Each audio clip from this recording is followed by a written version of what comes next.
How you doing, folks? Welcome back to The Last Reel. I'm your host, Grover, and on this episode, we do something a little bit different. It's not just the talking head in front of the camera like the first two episodes have been. I brought a friend in, and we ended up talking and more so rambling on about movies and everything for about 30 minutes, but specifically talked about a film called Cold in July, which is something that kind of flew under the radar and I didn't hear about until he told me.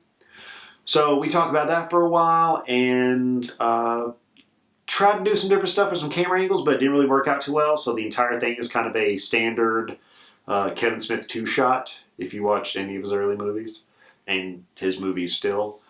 But that in mind, this one kind of got away from me, but I still wanted to put it up because it was a fun conversation. Might end up using this to do a test episode for the podcast we might end up doing. Because like I said, this is a project, and all this has been a big learning experience for me, especially this episode. So, check it out, enjoy it. If you like two people just rambling on about random movies, you'll dig it. Thanks for watching, and next episode will be something a little bit more back to form with an actual review and more structure. So, thanks for checking us out. See you next time.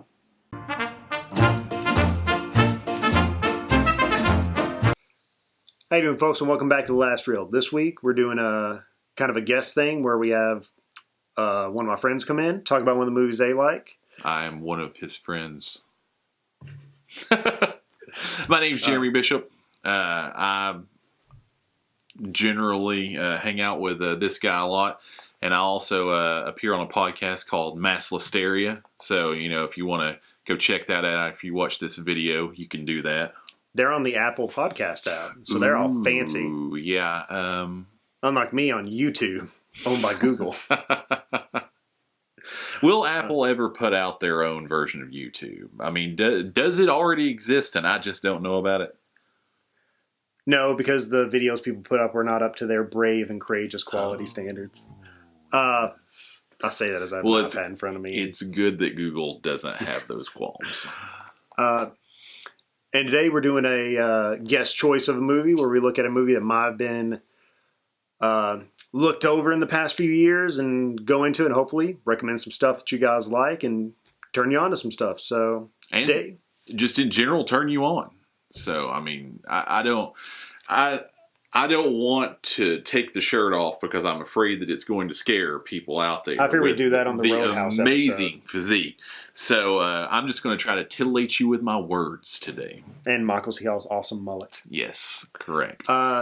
Today we're talking about Cold in July. All right, boys. It's howdy doody time. And Cold in July came out in 2014, I believe. It had as with a lot of independent movies, had a long gestation period. I think it said that it was, what I was reading today was that it took 7 years for it to make it to the screen from the time they started trying to get it made. It's based on a novel, the novel has also been referred to as a novella, even though I'm pretty sure it's long enough to be considered a novel, but apparently there's some question about that.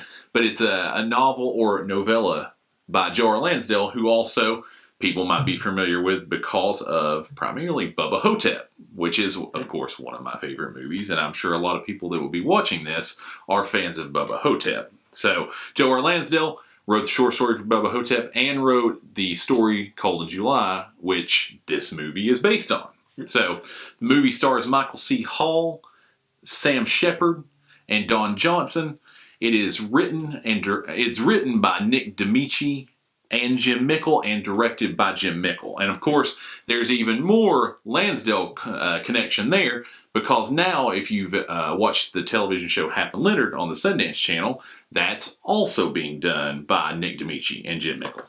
So that's pretty much they're a team and they just start making their own kind of stuff. Yeah, this Cold in July, I think, was the third or fourth movie they had worked on together because Stakeland, which is a good kind of post-apocalyptic vampire movie, is the other one that I'm primarily familiar with that they've done. But I want to say, what do you got over there? Let's let's touch on what else they've done together.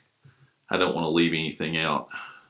We Are What We Are, which is apparently kind of a cannibal horror movie, and then also a movie called Mulberry Street. So there's also a Stake Land Part 2 that came out, which I don't think Jim Mickle is actually connected to. Like, I think he was probably producer on it, but I don't think that he directed it. Because the only thing I know of, like, Stake Land is I keep seeing it on Netflix. Yes. Like, just the picture of it, and I always like, I should click on that, but never do. And I honestly just recently watched Stake Land, and it's really cool and worth checking out. So, hey, I'm throwing that out there. And Nick D'Amici, the co-writer, who also appears as one of the characters in the movie in a supporting role, he is also in one of my favorite horror movies of the last decade or so, which is called Late Phases, which is a fantastic horror movie. Or a fantastic horror movie, but a fantastic werewolf movie, to be specific. And you don't get many of those. So, you mean Twilight? I mean, I didn't say the most fantastic horror or werewolf movie. But yeah, Cold in July, basically the premise of the film and the novel that it's based on is that Michael C. Hall plays a man who he wakes up one night to robbers in his house.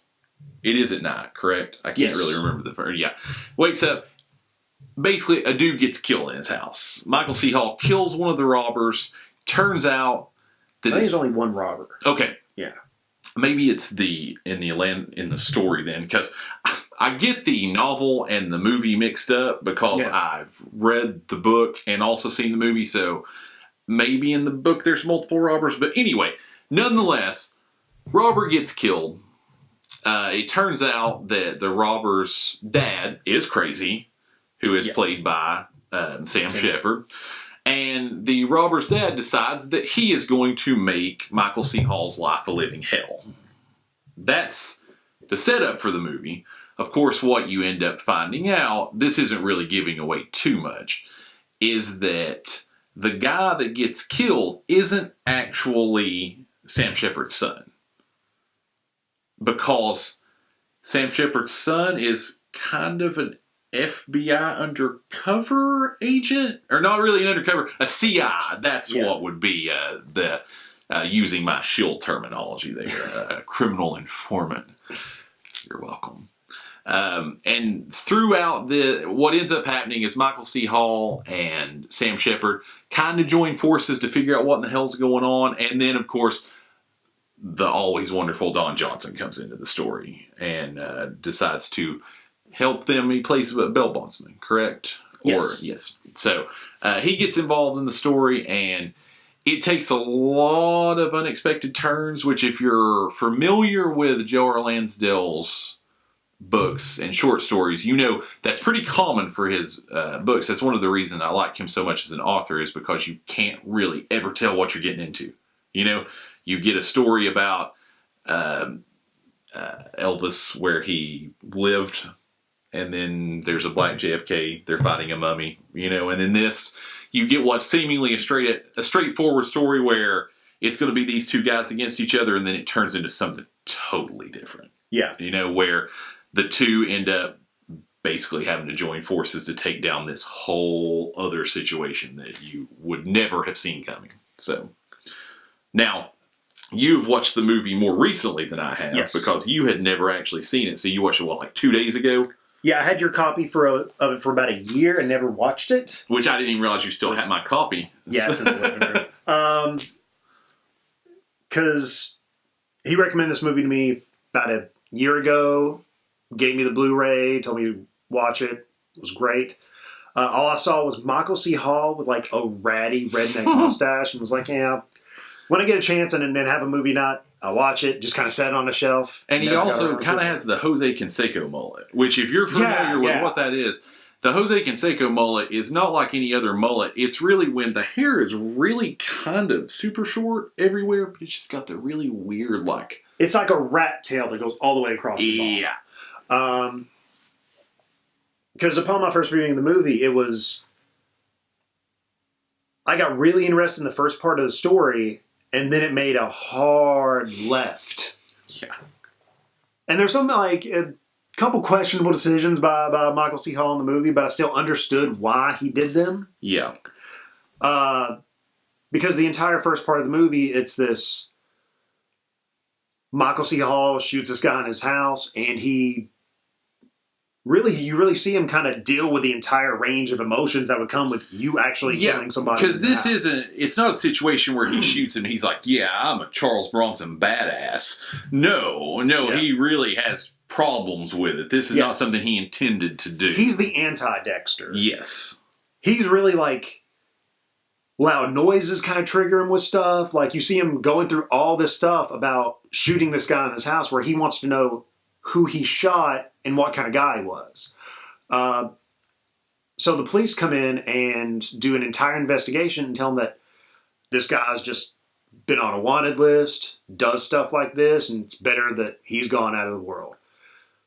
Whenever Michael C. Hall starts looking into it, it seems more and more like that's not the guy he shot.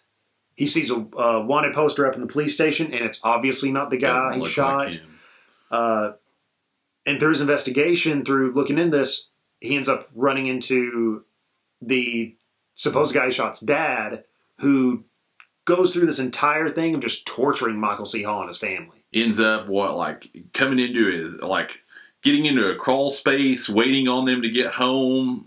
Goes into the son's room. Yeah, leaves a teddy bear with a gunshot through its eye for the family to find. It's really, really heavy stalking. The worst kind of stalking. Then at a certain point, Michael C. Hall ends up saving his life because he realizes that there's something way more going on. The only way to figure out what's going on is for him to save the guy that was tormenting his family, essentially.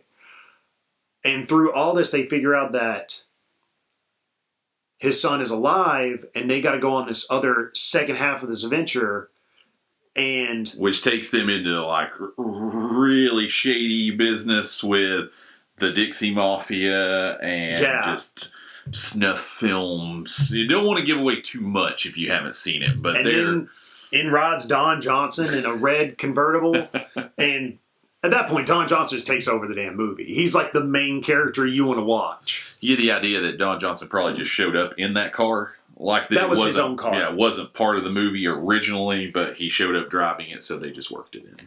That was all his own stuff. Yeah. He went out and got that.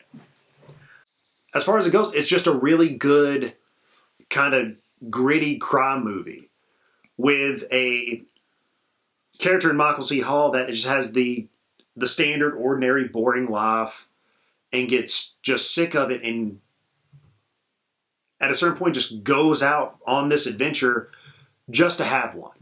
Yeah. It's the only way he actually kind of feels alive after he gets a taste of it. Because he makes frames for pictures in the movie, and you just see his life as he can't make any decision without his wife there, and he has really no control over his life until all this stuff kind of happens. It's kind of one of those things where it's he doesn't have a bad life, and it never attempts to paint it that way. Yeah. But you get the idea that this whole thing started a chain of events that made him realize that maybe he's been missing something in his life. And it's not like he's not going to go out and find a new family or anything like that. It's just that maybe there's a part of him that he doesn't understand. Yeah. And that's what this whole crime that occurs and getting involved with this guy and Don Johnson's character, it all just brings him to this point where he has to see how it ends. There's no backing off from it once he gets there. He has to see it to its end. Because at a certain point, he can turn back and everything good. No chance of anything bad happening to him. Mm-hmm. He gets a chance to walk free and clear, but he can't do it. He has to go back and see this thing through. And it's not really for he has no personal stake in it, with the exception of he saw something that changed him, essentially. Yeah, and something that he wasn't supposed to see and probably didn't want to see, but there it is. He can't take it back. So you either follow it out to its logical conclusion or you run away from it. And he chooses to follow it to its logical conclusion. Because in the beginning of the movie, you understand his motivation more on a personal level, because it's the cops lied to him and essentially used his family as bait, and he wants to know why. Mm-hmm. When that question is answered, his personal stake in it is gone. So he can walk away free and clear, but inside he just can't let it go. Because he and his family are not going to be involved in it anymore at that point if he chooses to break off. It's a clean break. It honestly is. There's no chance of blowback, anything like that. But it's just, he can't deal with it. He has to know how it ends because, like I said, still trying to not give away too much. It's what he has seen, he can't unsee at that point. He has to follow this out. And he does. And some of it's probably how he expected it to be, and some of it's not how he expected it to be. So, the movie reminds me not directly of Blood Simple, but it's kind of the same. I get the same overall feel as Blood Simple, which of course is the Coen brothers' first movie, in that Blood Simple's kind of people who get involved in stuff that maybe they shouldn't be and or didn't want to. But Blood Simple is more of they put themselves in this position, whereas this movie is they didn't intend to be in this position, but they are. Yeah. You know, but as far as the feeling of it goes, the look of it, the way it's shot, it all kind of reminds me of that in a really good way and not in a derivative way like they're trying to do that. Like it just kind of echoes it, you know. But it's a mean little crime movie, which you don't get a lot, you know. When I was watching, the first movie that came to mind was 8mm because it's kind of similar top plot. Just a lot better because every character has a story arc in it. You understand why people are doing it. Even if you put yourself in their position, you wouldn't do the same. You understand why they're doing it. Sam Shepard plays a fantastic role, even though it's hard for me to like characters I don't like. It's kind of hard for me to root for a little bit. Yeah. But even in this situation, I was with Sam Shepard. I was with Michael C. Hall, and you're always with Don Johnson because it's Don Johnson. Yeah, I mean, you understand everybody's motivation in the movie, and this is really giving props to the actors, they do a good job of you sympathizing with them. Yeah, even if you don't understand, like, Sam Shepard's character is kind of a dick. I mean, he terrorizes Michael C. Hall's family for the first bit of the movie, but as it progresses, along with Michael C. Hall kind of understanding why he did it, the audience kind of understands why he did it. Not to say that it's right, but you at least come to understand the character more. Yeah. And you kind of get the idea that everybody's been screwed over in some way by this. The entire scenario, yeah. Outside of the police, really. Who are just... Yeah, the police kind of are good. Yeah. What kind of movies would you recommend for people that liked this movie? I would definitely recommend Blood Simple. Trying to think of any of Joe R. Lansdale's books. Go check them out if you like it. Obviously, check out Hap and Leonard, the show on Sundance, which is primarily, I think Jim Mickle directed all the episodes of the first season. I'm not sure if he did all the episodes of the second season or not, but it was developed by he and Nick D'Amici, and they've both written scripts, and Jim Mickle's directed. So I would definitely say check that show out, because if you like this, you will 100% like that. But yeah, Blood Simple, maybe even something like stretching it a little bit, saying LA Confidential, maybe, because it kind of deals with the same things of like flawed people, like flawed individuals, but you kind of come to understand them over the movie, you know. And of course, even something like Heat, I think, you know, as in it's a cops, because I can't. Then Heat's just a great crime movie. Yeah, it is. I mean, it's kind of what, say what you will about Michael Mann, it's one of my favorite movies, but beyond that, I think it's a movie that I compare just about all crime movies to at this point. You know, like, how does it stack up? Even though Cold in July is definitely a much smaller movie, and but that works for it, and it's good that it is. But But yeah, I mean, Blood Simple's definitely, and even No Country for Old Men, going back to the Coen brothers, is... I can see No Country for Old Men. Yeah. Yeah. Because Be a good double feature. Yeah, it really does have a Coen brothers feel, and that's definitely a positive for this movie, in the fact that it's got a good Coen brothers feel, not a kind of Hudsucker Proxy Coen brothers feel. It reminds you of their good crime movies. So. If you like the twist in the movie, and check out Hitchcock films that pull the twist off, right? North by Northwest, even Rear Window. Yeah. I'd say that's pretty good with it. And if you like 8mm, you can try that out if you're just into like weird, creepy porn crime movies. You know what? I can't remember. I can't remember if I've ever seen. Not a good movie. I can't remember if I've seen 8mm. I get it in Snake Eyes mixed up. I think I've seen Snake Eyes. I don't think I've seen 8mm. 8mm had Joaquin Phoenix's creepy porn salesman. Yeah, I haven't seen that one. Okay, so it's good to go back and be like, all right, he was still kind of creepy even back then. That's good. Hasn't changed much. I'll give Joaquin Phoenix this. I hated him in Gladiator, and I was supposed to, so he did a good job in that movie. Yeah, I think everyone hated him in Gladiator. But I didn't really like Russell Crowe either. It's been too long since I've seen the movie to really say, but I liked Russell Crowe at the time. But I don't think I've seen all of Gladiator since it was in the theaters. It's Ridley Scott. Ridley Scott's really hit or miss with me. He either knocks it out of the park with something like Aliens, or misses with Gladiator. And everyone loves Gladiator. I just never could get into it. I liked it the one time I saw it. But, it's I think if I only watched it once, I'd been better off. But I've seen it like 4 or 5 times since then, and every time it just kind of lowers a little bit for what I like. It's one of those movies, not to get off track, but we do this a lot. It's one of those movies that, were it not 3 hours long, I would have probably watched it again, but it was kind of, I knew, like, this is probably not what I need to watch again.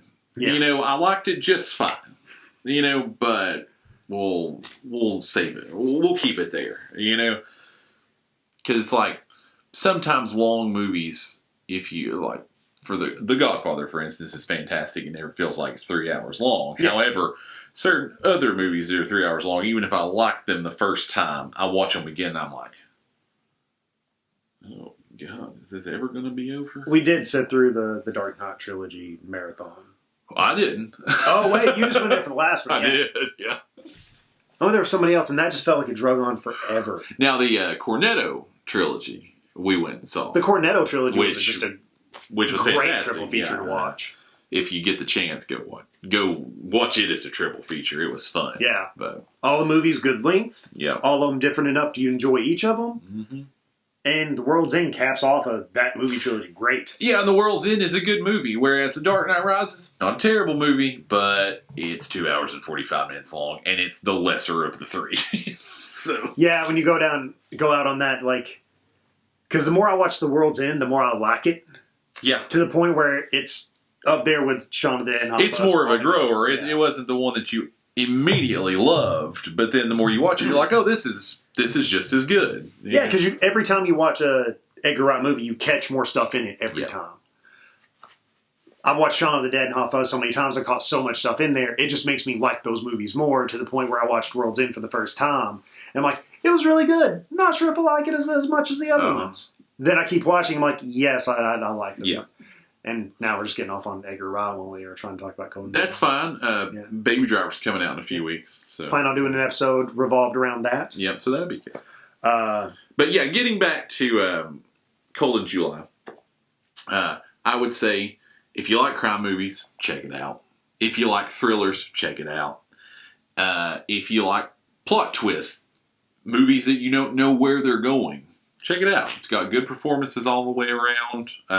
Well directed, well written. It's just one of those movies I don't think people know about. And it's unfortunate to me that I didn't hear about it until you brought it up to me and showed me.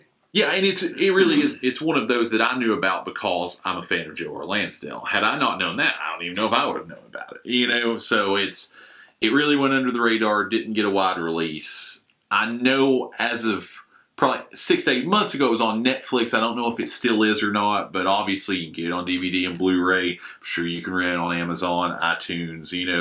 Go check it out. It's a really good movie. It's the type of movie that you'll get invested in. You know, you'll want to know how it turns out. And if you end up liking it, go back and watch Stakeland, watch Happen Leonard, and check out Late Phase. Cool-ass werewolf movie with Nick D'Amici being like a modern-day Marlon Brando. Or not Marlon Brando. Well, kind of like a modern-day Marlon Brando. A modern-day Charles Bronson. Oh. Is very, very Bronson-like in that movie. But not Bronson Tom Hardy. Not like that Bronson. So he's not just walking around with his dick out the entire time? Flexing. Yeah, if you like Cold in July, maybe don't watch Bronson with Tom Hardy. If you like Life, maybe don't watch Bronson with Tom Hardy. Bronson is a trip, I'll give it that. Yeah. It's about the best thing I can say about it. Tom Hardy's good in it, but... He's naked a lot in it. Yeah, plays crazy well. A lot. But yeah, what was your overall impression of... I like pretty much any crime movie that's solidly done. And this was like a kind of a gritty, dirty crime movie mixed with a kind of a Hitchcock film with the twist. So, right up my alley. Yeah. Nikki, who can't sit through too many movies, actually was like in and out. She's like, I need to rewatch this because it's really good. I'm like, yeah, you missed Don Johnson coming in, so you missed one of the best parts of the movie. Yeah. She commented on his on Dexter's mullet a few times, but that's the main thing you'll catch during this because it's set in the early 80s, early to mid 80s. Yeah, because I mean it's late enough for video stores to be a thing. Yeah. So, you know, probably at least the mid-'80s, I would say. I don't think it gives necessarily a year. I want to say the Lansdale book actually came out in probably 88, 89, somewhere like that. Michael C. Hall's mullet really gives a good time dating for a few years, too. So I was glad that they didn't update it. You know, like that they didn't make it present day because it feels... Didn't put it on Blu-ray? Yeah, it feels like the VHS thing, the whole look of it, it really gets the look down really well. It is one of those movies that the cinematography and the look of the movie really lended to it. Just every now and then, it just kind of feels dirty. Yeah. And I will say that they did carry that over with Happen Leonard because Happen Leonard the stories start in the late 80s. So, or very early 90s, but it's the same kind of look, and it's East Texas, you know, it's that kind of Texas noir thing. So, but same kind of deal they had with like Texas Chainsaw Massacre, just not to the extreme content that Texas Chainsaw Massacre was. They didn't actually, you know, make the cast suffer, I'm sure, through 100-degree Texas just summer. Humidity and just hell. Yeah. And that'll be it for the show. If you want, do the like and subscribe thing down at the bottom there. And you can leave your good comments or your negative comments down there. But if you leave negative comments, we're going to comment back. We won't comment back on the good ones, though. It's YouTube. It's only going to be negative. And it's going to be probably racist. More than likely, yeah. With a bunch of Trump stuff, too, probably. Which, none of it will have anything to do about the actual video. It'll just be someone will make one comment and then it will be like a bathroom wall from that point, and it's just going to be no you are, no you are, no you are. That's just how it works. For good head call. Do kids even know about bathroom walls anymore? Based on some of the bathrooms I go into, like out in public, they still do. Somebody's still writing on them. So it's either like middle-aged guys that are just keeping it alive, or it's kids. So I've never been so angry while taking a dump that I've had to like just scrape stuff in. I don't get it. I never understand the conversations. You know, where it'll be like some guy's going to come back. Yeah, like so-and-so gives good head. No, she doesn't. Yes, she does. You suck. No, your mom does. You know, it's like, who is writing on this? Why do they have a marker? That is the caveman version of the YouTube comment section. It is, yeah. So, hey, it's just much easier with a keyboard. That's the reason. Let's keep high tech going and just crap in the YouTube comment section. Yeah, go ahead. Yeah, I mean, you can be shitting while you're typing. You know, so multitasking right there. But if you want to listen to him without the visual of that's right, without early 90s grudge band, without my terrible body and face. You can check out the Mass Hysteria podcast on iTunes. Yeah. And the podcast app if you do it on your phone. And I promise there are other people on there that I also talk over. So you'll... With your booming voice Yes. that I'll have to edit on a computer. More than likely. It's probably vibrating. It's more than likely vibrating the room right now. So. And I'm going to have to kind of teach Daniel, who edits their podcast, how to do levels eventually. How to work me out of it.